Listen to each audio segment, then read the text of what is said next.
términos de neuroglucogénicos, de los cuales la hipoglucemia es un pendejo. Esto hay que tenerlo mucho en cuenta en sus pacientes, sobre todo cuando les vamos a dar por ejemplo, los beta bloqueadores de cierto. Dar un mensaje al mundo. Beta bloqueadores a los pacientes con diabetes, con la hipertensión, porque se enmascara la hipoglucemia. Entonces ya no sienten las complicaciones, la ansiedad, lo interior, pues no se empiezan a dar cuenta. Y lo bueno, puede caer en hipoglucemia. No empieza. Pero a veces bajan la glucosa, pero no es lo suficiente como para que el paciente se desmaye, pero sí para que empiece a tener signos de focalización, o trastornos de las facultades intelectuales, entonces empieza a hacer puras tonterías. Por ejemplo, va manejando y se pasa un alto, o no ve y se cruza una calle. Jimmy. Conductas, se va a dar cuenta, y eso puede provocar siempre en cuenta esto, sobre todo cuando están los beta bloqueadores, porque el paciente ya no siente el temblor, la ansiedad, la taquicardia, que generalmente es una manifestación de la descarga simpática cuando empieza a bajar la glucosa. ¿De acuerdo? Se va a tratar la hipoglucemia. Generalmente los pacientes hay un hipoglucemia, pues el domador todavía no cae en inconsciencia. Si está inconsciente, entonces hay que utilizar glucosa al 50%, unos frascos de 50 mililitros, esto se aplica a la mitad o toda la ampolleta completa, y esto nos ocurre a nivel hospitalario. O si llegara a ver en el hospital glucagón, 1 miligramo o subcutáneo, también es otra opción que se puede tener en caso de que el paciente caiga en hipoglucemia. ¿De acuerdo? Sí. Esa es la complicación más frecuente, la hipoglucemia. La otra de las complicaciones son inmunopatológicas. Se puede producir anticuerpos IgA y de todo tipo de tratamiento con insulina. Obviamente esto era más frecuente cuando se daban insulinas, la porcina y la O. En la actualidad prácticamente ya no se dice. Se presentaba o alergia a la insulina, que era la clásica reacción anafiláctica, ¿sí? Prurito, roncha, choque anafiláctico, como se lo cuenta con insulinas porcinas o de res. Y muy raro con las insulinas actuales, afortunadamente. Es más, dirán ustedes que si es la insulina exactamente igual a la humana, ¿por qué ocurre? Lo que pasa es que el mecanismo con el cual se obtiene, se acuerdan que es por la tecnología esta recombinante, en el cual las bacterias las producen. Entonces hacen cultivos de bacterias, producen la insulina, pero producen un montón más de proteínas. Obviamente hay métodos de purificación de la insulina para identificarla y apartarla, pero se van algunas otras moléculas o algunas otras proteínas, como puede ser alorones. Naturalmente que es muy raro porque tienen medidas clínicas muy importantes, medidas de control de calidad para que esto no ocurra. Entonces esta sería una reacción grupo anafiláctica. Después hay la resistencia inmunitaria directamente a la insulina, que se crean cuerpos directamente contra la insulina. En el caso de la porcina o la de res, pues se presentaba porque tenían finalmente anticuerpos niveles. Y en la actualidad se puede presentar, aunque también es muy raro, con las insulinas que le llamábamos análogas, ¿se acuerdan? Que les cambian un aminoácido. ¿Sí? Es raro, en realidad es raro, pero esto crea resistencia inmunitaria a la insulina, no resistencia a la acción de la insulina. Que cada vez los pacientes empezaron a necesitar más y más cantidad hasta llegar hasta 200 unidades, porque lo que resultaba es que había anticuerpos contra la insulina, no la dejan actuar. Esto, nuevamente les decía, sigue siendo raro con las insulinas. ¿Sí? La que sigue. Otro de los efectos que se presentan son las lipodistrofias. Había lesiones atróficas, eran las que se presentaban con insulinas de res o porcinas, en las cuales donde se inyectaba por mucho tiempo la insulina C, el tejido graso se atrofiaba. ¿Sí? Esto se debía a que como las insulinas de res y porcinas, la atrofia, ¿sí? Había cierto grado de anticuerpos donde se inyectaban, pues ahí era donde había la mayor reacción antígena del cuerpo y había reacción inflamatoria y el tejido lipoide era el que sufría. Entonces se atrofiaba y se le hacía chiquito. está atrofiado esa zona, como que perdía, sobre todo, por eso se dice que la insulina ya no se debe de estar administrando alrededor del ombligo, como si se pusieran 12, dividírselo en 12, en las caras anteriores de los brazos también, en 3 sitios, en el otro, en los muslos, donde pueda, ¿sí? La cosa es estar cambiando para que no en el mismo sitio se esté inyectando, que no se presenten muchos efectos. Este se presentaba con las insulinas porcinas o bovinas, y al contrario, la hipertrofia se presenta con las actuales insulinas, que prácticamente no tienen reacciones autoinmunes ni ningún de este tipo. Entonces, ¿qué pasa con el tejido graso cuando le llega la insulina y luego? Pues capta un montón de glucosa, la glucosa la transforma en glicerol, como además también se activa, ahí está cerca la insulina, también se activa la enzima esta, la lipasa de la lipoproteína, entonces obtienen triglicéridos grasos y entonces se acumula mucha grasa. Por eso hay que estarles cambiando el sitio para que no se les hagan gorditos, pues es otra cosa que la hipertrofia por la insulina que está ahí. Bueno, pues realmente son los efectos, el más importante es la hipoglucemia, pues hay que regular la dosis y que su paciente esté tomando los alimentos correctamente. ¿Sí, Laxi? Bueno, aquí tenemos cómo se debe de administrar la insulina, ¿sí? Vamos a ver que hay varias técnicas para inyectar. Para empezar, lo más importante siempre es saber cuántas unidades de insulina va a necesitar el paciente por día, ¿sí? Generalmente un paciente de 70 kilogramos con una dieta de 2.200 kilocalorías dividido en 3 comidas, ¿sí? Más o menos lo comen. La lo ideal es que fueran 5, pero como es más difícil según las actividades laborales de la gente, lo más fácil es que sean entre 3 comidas, ¿sí? Entonces la dosis de insulina generalmente se va a calcular, ¿sí?, a 0.5 unidades, ¿sí?, por kilogramo de peso. Esto quiere decir que un paciente de 70 kilos generalmente va a necesitar aproximadamente 35 unidades de insulina en 24 horas, la cual se las tenemos que distribuir según, y hay varias técnicas para poderla distribuir. Esto de que sean 0.5 unidades tiene que ver, ustedes lo hacen con una unidad de insulina, metaboliza 10 gramos de glucosa, entonces según en una dieta bien balanceada, ¿qué porcentaje de carbohidratos debe de tener? 60% más o menos, 6 por 2. 20 y 20 entre grasas y proteínas, lo común, ahí puede variar, sí, pero más o menos eso es. Si ustedes fijan el nivel, pues van a requerir más o menos 0.5. Esto puede variar, por ejemplo, un adolescente que tenga una diabetes mellitus de tipo juvenil, pues de tipo 1, ¿sí?, pues a lo mejor van a necesitar 0.7, esto puede variar, ¿no? Va de niños de preescolares, también necesitan 0.7, 0.8, porque obviamente su metabolismo es más alto, ¿no?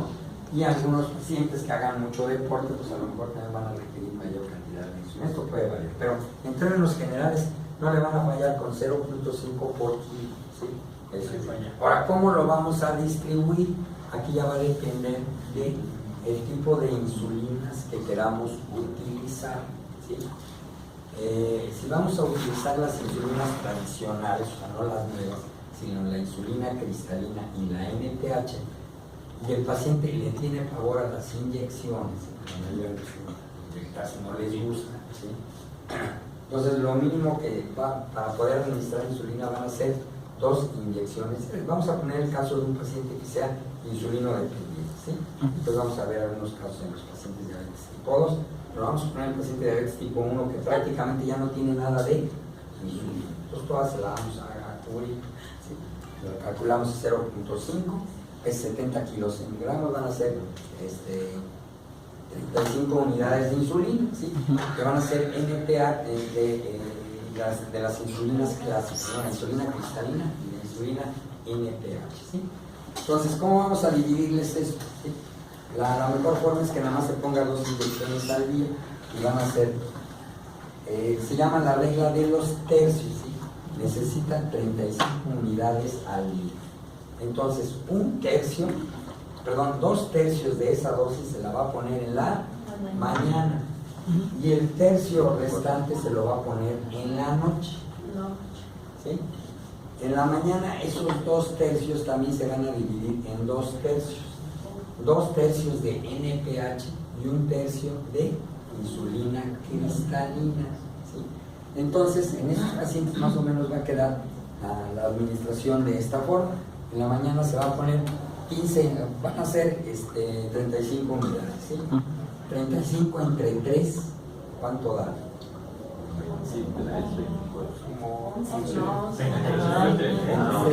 Va a 11, ¿sí?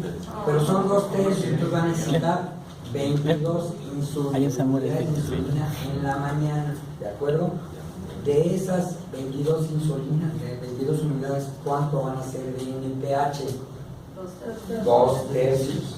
Entonces va a ser, más o menos le va a quedar como 6, 15 unidades, 15 unidades de NPH y 8 unidades de insulina regular, y se la pone en la mañana, ¿de acuerdo? ¿Sí? Y en la tarde va a ser el resto también, más o menos. Aquí está un poquito, ahí cambia, ahí está en mitad, pero generalmente lo pueden poner ustedes en 2 tercios, podrían ser en 9 unidades y 3 unidades, ¿sí? Entonces eso se lo va a aplicar en la noche. ¿Cómo va a funcionar esto de los tercios? ¿Sí? Eso ahora sí le apagamos ahí.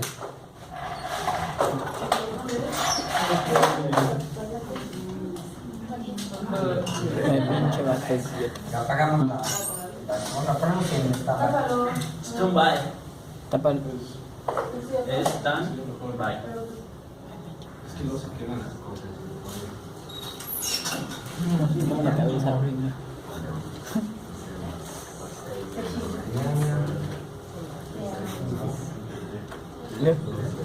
Se le va a quedar mal la cabeza.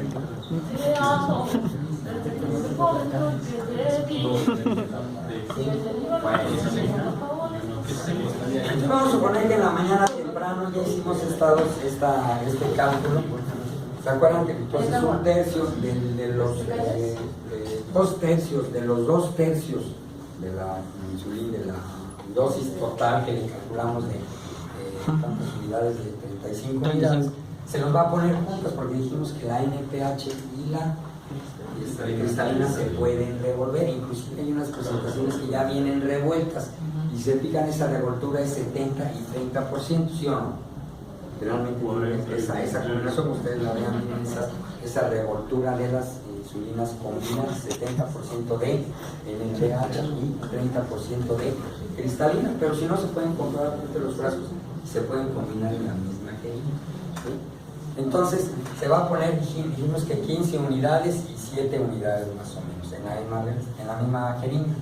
La insulina cristalina dijimos que tiene una farmacocinética de muy rápido, es de acción corta, que se llama, más o menos va a tener esta curva, ¿sí? Y la insulina NPH, hasta me pasé, y la insulina pH pues generalmente va a tener esta curva, ¿sí o no?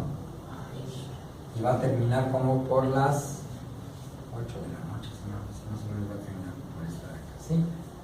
Entonces el paciente agarra, se levanta en la mañana, se pone su inyección, ¿sí? Se baña, todo lo que tiene que ser, y desayuna. Entonces va a subir va a empezar a subir la glucosa, entonces se la va a metabolizar con la insulina cristalina que se puso en la mañana, porque esa luego se va a absorber. Y algo de la que se empieza a absorber esta otra, ¿sí o no? Si es actuar, va a tardar más, ¿sí? Llega el mediodía y come a la 1 o las 2 de la tarde, ¿sí? Es cuando aquí tiene el lomo, la insulina en el pH, entonces se la va a metabolizar y ya no necesita ponerse insulina, ¿de acuerdo? Entonces viene la noche y entonces va a inyectar otra vez 1 tercio nada más de la dosis de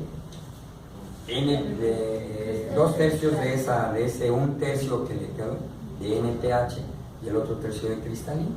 Se lo vamos a poner, digamos, a esta hora más o menos, o sea, a las 5 o las 6 de la tarde, ¿sí?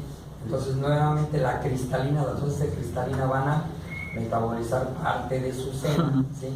Y después la otra, la insulina NPH, va a seguir y va a mantener un mantenimiento durante toda la noche. El lomo ya es muy chiquito, ¿sí?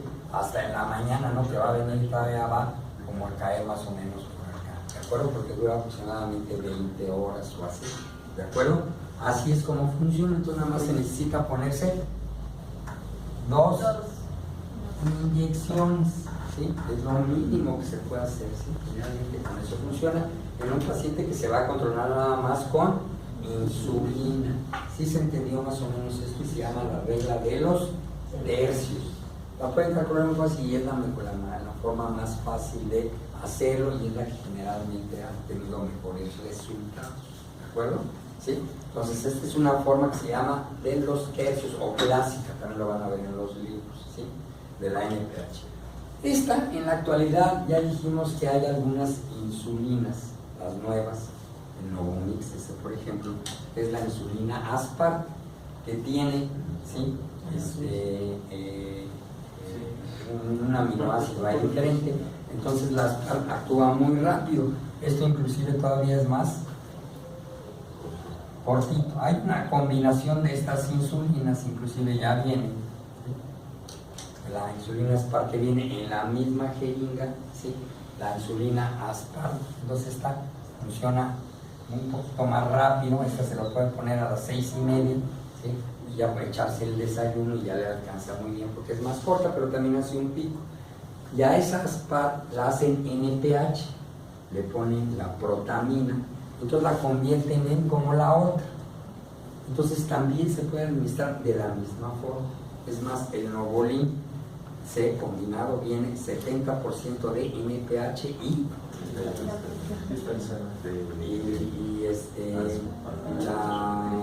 ¿cómo se llama? 70% NPH y 30% sin NPH, o sea, las partes es de acción muy rápida. Entonces funciona igual y se puede aplicar las dos inyecciones. Entonces, ¿cómo le van a decir al paciente? ¿Sí? Porque esta como ya viene combinada, ¿qué es lo que tienen que hacer? 35, entonces 35 unidades entre 3 toca a 11, ¿sí? 11 por 2, entonces dicen que se aplique 22 unidades en la mañana de esa presentación y 11 o 12 en la noche. Y ya con eso se va el paciente perfectamente bien y se controla. Sí, es sencillo, ¿sí? Es muy sencillo, ¿sí? Con esta regla de los tercios.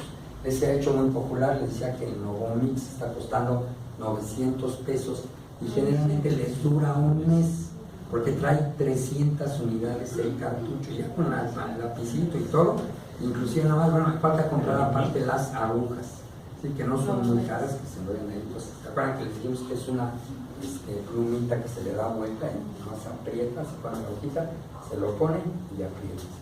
Automáticamente entra la dosis que le colocaron, ahí le ponen ahí 22 unidades en la mañana y 11 en la noche. Y con eso se van muy bien, entienden muy bien, y después se acostumbran que no duele tanto, que no sé. Se aplica así directamente, es el tamaño de la aguja. A veces es importante que no sea muy profunda ni muy superficial, porque puede variar la absorción. Pues inclusive ya está calculado para que atraviese la dermis y quede el tejido subcutáneo, ¿sí? ¿De acuerdo? Pues sí se entendió, y esto es con respecto a las características farmacocinéticas, ¿sí? Al mediodía no se tiene que poner nada, no tiene que ponerse ninguna dosis, si lleva su dieta adecuadamente, porque los 0.5 por kilo de peso está calculado que tenga una ingesta adecuada de carbohidratos dividido en 3 comas, ¿de acuerdo? Con su dieta general. Podrán hacerse ajustes, obviamente, así se empieza, y todos los días en la mañana el paciente se tiene que tomar un Cestróspis o ahora hay unos aparatitos que tampoco resultan muy caros, ¿sí? Unas tiras con las cuales se puede controlar, es bastante exacto estos sistemas, ¿sí? Entonces, en la mañana pues no debe de pasar de 90, 100, 110, por ahí debe de andar. Si hay algo al revés, pues hay que hacerle ajustes, ¿no? Podemos variar los ajustes. En la que ya está revuelta, pues hay que hacer algunos ajustes pues, entre las dos dosis, ¿no? Sí, hay que ver cómo comenzar, o está comiendo demasiado, ¿sí? Pero igualmente, si lo hace mucho ejercicio, requiere menos de insulina porque algo entonces todo eso depende, o dejó de hacer ejercicio. Todo eso generalmente un paciente abusado para eso no sabe cómo es hasta autocontrolarse, ¿no?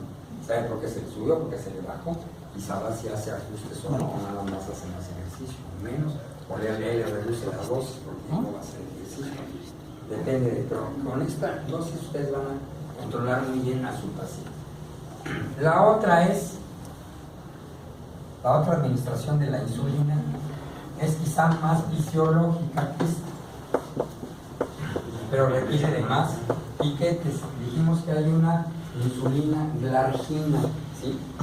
Que resulta ser, esta todavía es un poco cara, pero resulta ser que si se la puede inyectar en la mañana temprano, ¿sí? Generalmente sube y se mantiene en niveles bastante estables hasta el día siguiente, sí, más o menos baja acá. Esto es lo ideal. La industria farmacéutica quiere hacer insulinas que se absorban así sin inyección y mantengan niveles que son los basales. Si son los basales, ¿cuánto va a ser la dosis? La dosis igual se calcula a 0.5 por kilo. El paciente pesa 70 kilogramos, ¿sí? Entonces le tocan 35 unidades. Ahora, de glargina, ¿cuánto se va a poner? La mitad para la dosis de mantenimiento. Eso le tocaría ¿cuánto? 35 entre 2. 17. Como 17 porque no va a tener ahí fracciones de unidades de insulina, no tiene caso. Entonces, o 17, o 16, o 18. ¿sí? Entonces vamos a suponer que sean 17, entonces 17 unidades de glargina. Y después, eso sí, con cada alimento, ¿sí? Que se ponga el resto de las unidades divididas, que generalmente van a ser 5 o 6 unidades, ¿sí? ¿De cuál? Del Lispro, por ejemplo, que es de acción rápida. Entonces va a comer, ¿sí? Se lava las manos, va al baño, pum, y una vez ahí se la pone y se sienta a comer, ¿de acuerdo? ¿Sí? Ya come, sube, entonces a la hora del desayuno, estas sí no se pueden revolver, ¿sí? Entonces esta sí tiene que ser esta, la glargina, y después aparte la de su desayuno. ¿Qué va a comer? O sea, lo mismo, ¿no? Las otras tantas unidades, estas pueden inclusive variarse según lo que va a ingerir, porque si quiere comer mucho, porque se va a echar una comilona, pues le puede aumentar a mediodía una dosis mayor. Y en la noche ya no cena, ya no se come nada. Esto lo hace más versátil. La otra no. La otra tiene que comer, porque la insulina en EPH va a estar subiendo, ¿sí? Entonces necesita tomar alimento al mediodía, ¿sí? Para que no vaya a caer en hipoglucemia. Eso ya lo saben muy bien. Y se empieza a pasar, pues trae sus dulcecitos, se los empiezan a echar, o se echa una coca, o sabe que se va a estar haciendo situaciones, y empieza a tener ansiedad, empieza a temblar, ya sabe que se le está empezando a bajar porque no ha comido, ya está empezando a dormir, ¿de acuerdo? Esta se llama intensiva, es más fisiológica, ¿sí o no? Como vimos el diagrama, ¿sí? Aparte si no come, pues se deja, no hay ningún problema, ya no se le aplica, y nada más la insulina basal está actuando la glargina, ¿sí? Esta es la glargina o la detemir, que es hace un poquito de plomo, ¿sí? Porque es menos aplanado. Muchas veces la detemir la dividen en dos, esas 17 unidades, una en la mañana y una en la noche, más aparte los de la comida, pero entonces ya son 5 inyecciones. Entonces pues ya no gusta, ¿de acuerdo? Ya no estamos. Pero esta glargina pues, está siendo muy utilizada, sigue siendo cara, pero va a llegar un momento que se va a abaratar, ¿sí? Aquí no utilizamos la NPH, la glargina tiene esa particularidad, pero aquí le estoy exagerando porque siempre tiene un poquito de lomo, ¿no? Pero cada vez la industria está tratando de procurar hacer las insulinas más que se absorben, que en el momento que se inyecten, se absorban y tengan una absorción constante, ¿sí? Entonces que si le agregan esto, que si le cambian el aminoácido, que si les ponen por aquello, ¿sí, no? Están haciendo investigaciones para dar una insulina que sea la basal. La glargina se acerca mucho al ideal, ¿sí? Si por algún momento no le llega a funcionar, hay quien divide la glargina también en dos, una en la mañana y una en la noche, y todavía se hace más estable porque se traslapan las dos. Entonces lo hace que no se suman. Sí, claro que se suman, pero entonces das la mitad, o sea, de la glargina, la mitad en la mañana y la mitad en la noche. Entonces sí se van a sumar, pero la hacen un poquito más estable, ¿sí? Pero generalmente está funcionando bien. A algunos les conviene en la mañana, a algunos la prefieren ponérselo en la noche, la glargina también puede ser, depende, ¿sí? Entonces eso es según se vaya adaptando el paciente a esto, ¿sí? ¿Cuántas, bueno, yo no entendí, ¿cuántas unidades son de glargina si fuera una sola inyección? ¿Las 35 o la mitad? No, si fuera una sola inyección, no se puede una sola inyección de glargina. La ventaja que tiene la glargina es que es muy estable, entonces hace que sea la insulina basal, y más o menos eso es la mitad de la dosis diaria de insulina que se necesita. Entonces se da la mitad, 15, necesita 35, ¿sí? Pero se da 15, ¿sí? Porque se divide en dos, esos 15 se dividen en dos, 8 y 7, o 8 y 8, 7 y 7, ¿sí? No es crítico, no es unidad más, unidad menos, no es crítico. Este es el esquema intensivo, que es mucho mejor, ¿sí? Pero también es más versátil para mucha gente que se salta comidas. Es más caro por la glargina, pues está siendo muy caro, ¿sí? Pero bueno, ya vemos así cómo funciona, ¿sí? La insulina inhalada, esta era la ventaja, porque la idea es que el paciente se pusiera la glargina, una sola inyección, cada vez que comiera santo remedio, ninguna otra inyección más. Pero desafortunadamente la insulina por vía inhalatoria no funcionó. Yo también no sé cómo se les ocurrió meter una proteína por vía aérea. O sea, la verdad es que no entiendo cómo a alguien se le ocurrió hacer esto, ¿no? Pero bueno, algo se absorbe en la glucosa y llega a pasar. Claro que no tiene enzimas digestivas el humo, pues de alguna forma pasa, ¿sí? Pero finalmente es una sustancia, una proteína, que llega a la vía aérea, pues obviamente le causa muchos trastornos. Entonces, bueno, desgraciadamente no funcionó, ¿sí? Entonces esa era esta combinación ya hacía que el tratamiento con insulina fuera más. Pero bueno, van a seguir investigando la industria farmacéutica, porque acuérdense que es una industria multimillonaria, se gana mucho dinero, producción. Ahora, velocidad de absorción, por eso yo les ponía cómo se debían de que si lo aprendían más o menos, detenían cómo era, qué tan rápido es la absorción, porque de esto depende cómo la vamos a utilizar, ¿de acuerdo? ¿Sí? También podemos utilizar un esquema, se me olvidaba decirles, con las insulinas tradicionales, la NPH y la cristalina. En ese caso, ¿cómo la vamos a administrar? Esta le decía que es la glargina que tiene muy clara, pero también se puede utilizar la NPH para lograr más o menos ese tipo, más que son 5 inyecciones. Entonces aquí lo dividen en dos también. La NPH la vamos a administrar para mantenimiento, entonces nada más serían 17 unidades.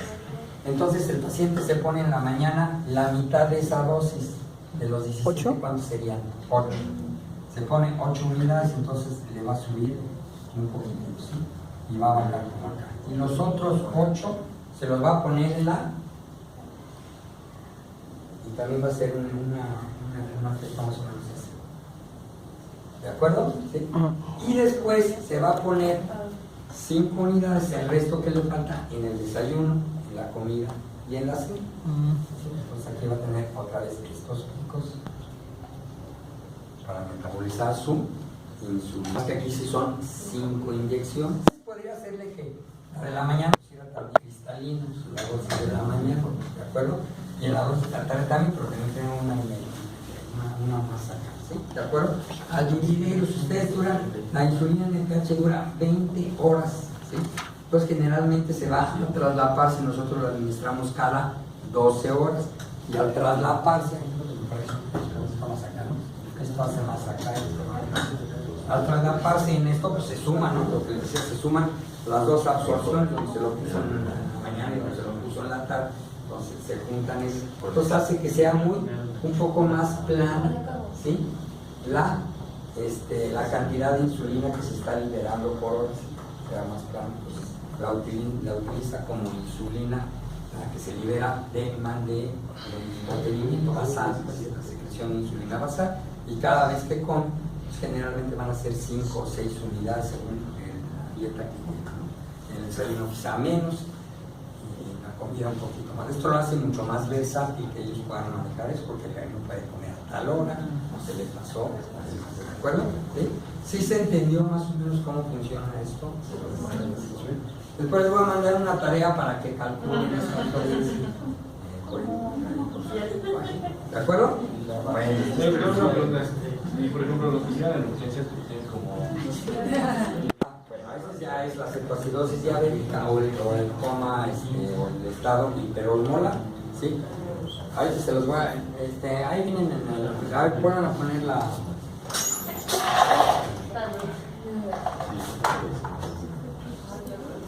Hay algunos efectos que, bueno, ya lo verán ustedes más adelante, cuando vean su clínica, ¿no? Pero más o menos sí quedó entendido cómo es la... Acuérdense, la de los tercios, siempre es punto 5. Los niños pueden estar hasta punto 100, ¿sí? Pero igual se divide en tercios y todo eso, porque realmente un adolescente pues consume más, ¿no? De insulina requiere mayor energía. Pues ahí dependerá ya de la dosis de cada quien. Entonces es como, ¿no? Este es lo que les decía, ¿no? De la insulina NPH 10 y 5, también puede haber varias combinaciones, pero la más clásica es esta, la que sigue. ¿Y cambió? Sí. Sí. Esta es la que les decía de las análogas, ¿no? Sí.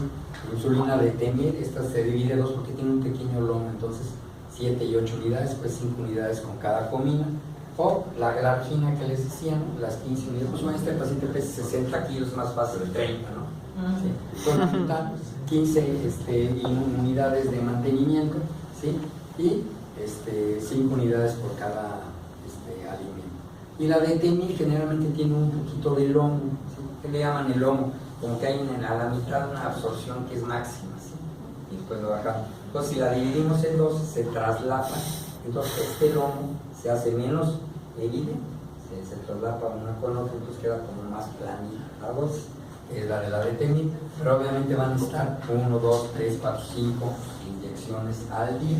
Hay pacientes que no les apura, ¿sí? El poder ellos manejar el que no tenga que comer a una hora precisa, o cenar, o desayunar, o se te saltó el desayuno, que tiene que salir, que se le hizo tarde, entonces tú no puedes, entonces no se la aplica, ¿sí? No se la aplica, y ya el asesor ya va a aprender y va haciendo sus ajustes.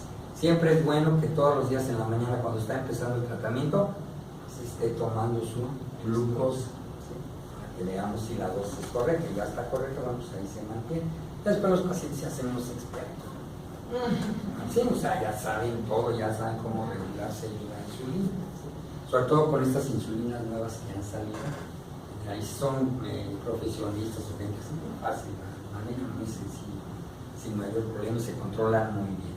Van a ver que el tratamiento con insulina cada vez se está aconsejando más hasta en la diabetes mellitus tipo 2. Ahí es un poquito diferente porque generalmente nada más vamos a empezar con la mitad de la dosis de NPH dividida en 2 dosis por tercio, ¿sí? Y aunada a metformin. Vamos a ver que es una combinación que está resultando buena para el control de la diabetes. Y si esta combinación no resulta, entonces luego pura insulina con esta misma forma de administración que hemos visto, ¿de acuerdo? De lo de los tercios. Llegan a funcionar bien y ya le quitamos los estimulaciones orales, se esté tomando los que se toman, ¿sí? Bueno, así la sigo. Hay lo menos que les decía, ¿no? De la insulina glargina en verde para los mantenimientos y las dosis ahí es como la glargina o de Temir, ¿sí? Aquí está la administración que les decía de los tercios, ¿sí? La insulina roja es una reacción rápida y la azul es una NPH, ¿sí? Entonces obviamente aquí nada más necesita tomarse dos, aplicarse 2 veces la insulina, es lo mínimo que se puede hacer, ¿sí? Siempre debe ser casi lo mismo. Claro, podría ser una glargina nada más. Por ejemplo, una buena opción ahora en el paciente con diabetes mellitus tipo 2, ¿sí? Que tenga dinero, ¿sí? Es glargina más metformin y nada más se aplica una. A lo mejor con eso se controla muy bien. Puede ser el niño de diabetes mellitus tipo 2, por ejemplo. Se puede hacer una buena opción. Bueno, no sé cuánto esté costando la glargina, pues sí que le vale como 2,000 o 3,000 pesos, ¿no? Al mes, ¿no? Además de la insulina. ¿Sí? Pero va a bajar de precio. También las par costaban mucho antes. Ahora les digo que es un tratamiento de un mes, trae 300 unidades. ¿Sí?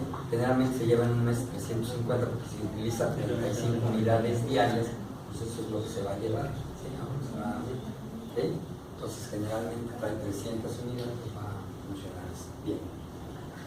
Bueno, la que sigue. Ahí les ponía algunos efectos que puede es causa de hiperglucemia antes del desayuno que hay que tomar en cuenta, ¿sí? Por ejemplo, hay un efecto que se llama fenómeno de alba, ¿sí? Este fenómeno de alba se debe a que el paciente, como está dormido a las 3 de la mañana, ¿sí? Entonces casi no se consume su glucosa, entonces suele subirse, ¿sí? Los niveles de glucosa, y el efecto SOMO, ¿sí? Es un efecto que se debe a que cuando hay una hipoglucemia, cuando él está dormido y no se da cuenta, si él lleva una dieta adecuada y tiene reservas, se acuerda que el paciente con diabético no tiene problemas para ser hiperglucémico, ¿sí? Entonces cuando viene una hipoglucemia por exceso de insulina, viene una descarga simpática, entonces eso hace que aumenten los niveles de insulina, ¿sí? Los niveles de glucosa, entonces puede despertarse con 200 miligramos y decirle, no, pues hay que ponerse más, y no, es el efecto SOMO, entonces al contrario, deben de ajustarse la dosis a menos, pero está ocurriendo es una hipoglucemia en la madrugada que no se da cuenta, ¿sí? Entonces su organismo solito la sube y en la mañana se toma, también, ¿sí? Entonces viene a poner más en la mente. Eso lo van a ver después en el endocrino. Y después hay el fenómeno de alba, ¿sí? En el cual las dosis van bien, ¿sí? Pero hay un pequeño aumento porque no, porque está muy acostado sin hacer ejercicio, entonces a veces elevarse un poquito.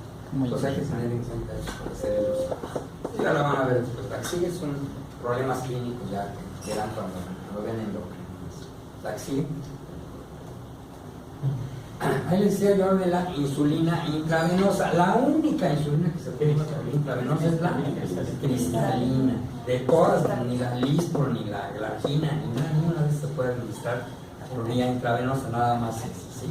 Generalmente en la cetoacidosis diabética o en el estado hiperosmolar, generalmente lo que se administra es 0.1 unidades de insulina cristalina por kilogramo por hora, ¿sí? Generalmente se administran 100 unidades de insulina en 100 mililitros de solución fisiológica, 0.9%, ¿sí? Entonces nos va a quedar una unidad por mililitro, ¿sí? Y como la dosis frente a estos, vamos a suponer que el paciente trae 500, 700, 800, entonces le empieza a gotear. Primero se hidrata mucho, porque un paciente que tiene, lo mucho que van a ver es el estado hiperosmolar. La clásica paciente que se le empieza a subir la glucosa y después ya trae 700, ve borroso, viene todo deshidratado, ya empieza a tener estado confusional, ya no lo conoce a la familia, pues la llevan a los pacientes. Y ya la llevan ahí 700 de glucosa, están todos deshidratados, porque como perdían mucha glucosa por la orina, ¿qué pasa? Se hace una diuresis osmótica, que como si lo estuviéramos poniendo manitol. El manitol es un diurético osmótico, pues por ahí se deshidrata. Invariablemente traen infección urinaria, que aparte también les descompensó, empezaban a tener fiebre, y con la fiebre generalmente esto aumenta el metabolismo, entonces se sube más la glicemia. Como tienen la glicemia tan alta, pues también las bacterias están encantadas en la orina con tanta glucosa, pues, y se puede vivir muy bien. Pues generalmente traen una infección urinaria, invariablemente, pero bueno. ¿Sí? Entonces vienen muy deshidratados y con un cuadro hiperosmolar que jala mucho líquido también al espacio intravascular, ¿sí? Entonces vienen también con hiponatremia dilucional. Entonces todo esto trae ese cuadro. Entonces hay que pasarle solución salina, a veces 3 o 4 litros en 2-3 horas, generalmente vienen muy deshidratados, y empezarles a bajar la glucosa, ¿sí? Al empezarles a dar mucho líquido también empiezan a orinar mucho y también eliminan mucha glucosa por la orina. Pues como ya vienen deshidratados, ya vienen hasta con disminución de la diuresis, porque pues ya están deshidratados, ¿sí? Y se les pone en otra solución, la fisiológica, ¿sí? 100 unidades, y se les deja continuamente la dosis de 0.1, son un paciente de 70 kilos, son 7 unidades por hora. Entonces se calcula esta dosis a 7 mililitros por hora, más aparte una solución salina por otro, ¿sí? Para estarle pasando la carga de líquidos y antibióticos y demás según la infección urinaria. Si trae una infección urinaria, ¿qué antibiótico le podemos dar? Ustedes así lo saben. Puede ser trimetoprim, sulfametronidazol, hay unas situaciones ahí, con la cefalexina o En la caballilla. ceftriaxona.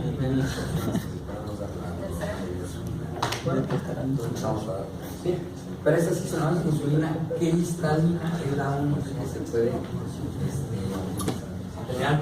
la cetoacidosis diabética. Ya viene el problema, ya es diferente, porque viene en estado de cetosis, entonces vienen hiperventilando, ¿no? Le damos nuestro cuadro, pero también esa misma dosis para, generalmente no vienen tan hiperglucémicos, vienen con 550, pero con cetos están hiperventilando y traen acidosis metabólica, pues a veces hay que agregar el bicarbonato, pues ya pero la dosis es más o menos esa la que se empieza a administrar.